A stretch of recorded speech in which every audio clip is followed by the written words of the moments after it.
Hello viewers, வணக்கம் and welcome to வாகை தமிழா. நம்ம இன்றைக்கி வாகை தமிழால் எதை பற்றி பார்க்க போகிறோம் அப்படின்னா, பாகற்காய் எந்த அளவுக்கு நம்ம உடலுக்கு நன்மை கொடுக்கும் அப்படின்றது நம்ம எல்லாருக்குமே தெரியும்.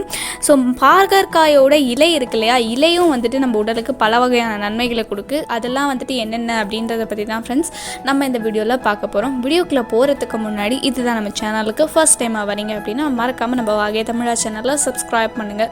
சப்ஸ்கிரைப் பண்ணிங்க அப்படின்னா தான் நான் இந்த மாதிரி அப்டேட் பண்ணுற வீடியோஸ் உங்களுக்கு நோட்டிஃபிகேஷனாக வரும். நம்ம வாகை தமிழா சேனலில் பாரம்பரியமான உணவு பழக்க வழக்கங்கள், இயற்கை தொடர்பான மருத்துவ குறிப்புகள், இது எல்லாத்தையுமே பதிவேற்றம் செஞ்சுட்டு வரோம். வாங்க ஃப்ரெண்ட்ஸ் வீடியோக்குள்ளே போகலாம். பாகற்காய் அப்படின்றது இரண்டு வகைப்படம் சொல்லலாம். இன்னொன்று என்ன அப்படின்னா கொம்பு பாகற்காய்ன்னு சொல்லுவாங்க, இன்னொன்று மிதி பாகற்காய் அப்படின்னு சொல்லுவாங்க. ரெண்டுமே ரொம்ப ஒரு மாதிரி மருத்துவ தன்மை கொண்டது தான்.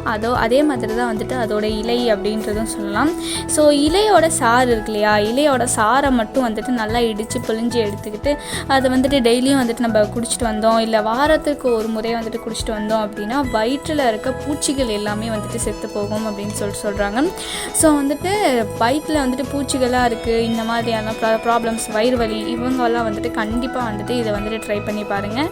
இன்னொன்று இதை டெய்லியும் மார்னிங் வெறும் வயிற்றில் ரெகுலராகவே குடிச்சிட்டு வந்தீங்க அப்படின்னா ரத்தத்தில் இருக்க சர்க்கரை அளவு கூட குறையும் அப்படின்னு சொல்கிறாங்க.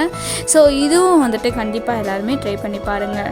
அது மட்டும் இல்லாமல் பாகற்காய் எந்த அளவுக்கு நல்லது, பாகற்காயோட இலையில் இவ்வளவு நல்லது இருக்குது அப்படின்னு சொல்லிட்டு சொல்கிறோம். பாகற்காயோட இலையில் நம்ம துவையல் மாதிரியெல்லாம் செய்யலாம். துவையல் மாதிரி செஞ்சு சாப்பிட்டோம் அப்படின்னாலும் உடலுக்கு ரொம்ப நல்லது. இன்னொன்று என்ன அப்படின்னு சொல்லிட்டு பார்த்தோம் அப்படின்னா, அதோட சாறு, அந்த பாகற்காயோட சாறு இருக்கு இல்லையா, அந்த சாறை எடுத்து நம்ம உள்ளங்காலில் தேய்ச்சி ஆமணக்கு எண்ணெய் கூட சேர்த்து உள்ளங்காலில் தேய்க்கலாம். ஸோ அந்த மாதிரிலாம் தேய்ச்சோம் அப்படின்னா பாத எரிச்சல், பாத வலி, அதெல்லாம் ஏதாவது ஒரு இடத்துல முள் கல் இதெல்லாம் குத்திச்சு அப்படின்னா நம்மளுக்கு ஒரு மாதிரி எரிச்சலாக வலிக்கும்.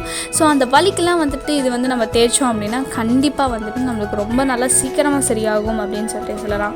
சரி, ஓகே. பாகற்காயோட விதை இருக்குது பார்த்தீங்களா, விதையை கூட நம்ம சமைச்சு சாப்பிடலாம். ஸோ அந்த மாதிரி விதையை சமைச்சு சாப்பிட்றதுனால நம்ம உடல் பலம் பெறும், நம்மளுக்கு நோய் எதிர்ப்பு சக்தி அப்படின்றது அதிகமாகும் அப்படின்னு சித்த மருத்துவர்கள் சொல்கிறாங்க. பாகற்காயில் இலை, காய், இந்த விதை, இது எல்லாமே ரொம்ப நல்லது நம்ம உடலுக்கு. ஸோ மிஸ் பண்ணிடாமல் இதை தொடர்ந்து பயன்படுத்துங்க. அடுத்தது இன்னொரு ஹெல்த்தி டிப்பு, இது என்ன அப்படின்னா கோரை கிழங்கு அப்படின்னு சொல்லிட்டு ஒரு கிழங்கு இருக்குது பார்த்தீங்களா, நீங்கள் இந்த ஸ்க்ரீனில் பார்க்குறீங்க.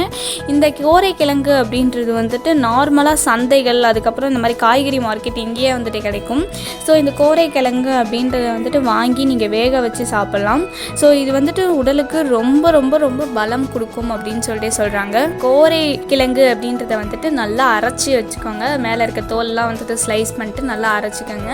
அரைச்சி கொஞ்சமாக டெய்லி பாலில் மிக்ஸ் பண்ணி குடிச்சிங்க அப்படின்னா நம்ம உடலுக்கு பலம் தருது. அது மட்டும் இல்லாமல் மூளைக்கு புத்துணர்ச்சி அளிக்குது அப்படின்னு சொல்கிறாங்க. அது மட்டும் இல்லாமல் அறிவு, ஞாபக சக்தி, இது எல்லாமே அதிகரிக்குது. வல்லாரைக்கு அப்புறம் ஞாபக சக்திக்கு இந்த கோரை கிழங்கு தான் அப்படின்னு சொல்கிறாங்க. ஸோ நல்லா நம்ம ஸ்கூல் படிக்கிற ஸ்டூடெண்ட்ஸ்க்கு இதெல்லாம் கொடுக்கலாம். குழந்தைகளுக்கு கொடுத்தோம் அப்படின்னா அவங்க ஞாபக சக்தி அப்படின்றது அதிகமாகிட்டே இருக்கும்.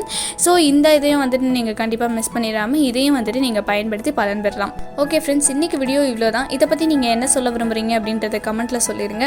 நம்ம வாகை தமிழா சேனலில் இந்த மாதிரி பாரம்பரியமான உணவு பழக்க வழக்கங்கள், இயற்கை தொடர்பான மருத்துவ குறிப்புகள், இது எல்லாத்தையுமே பதிவேற்றம் செஞ்சுட்டு வரோம்.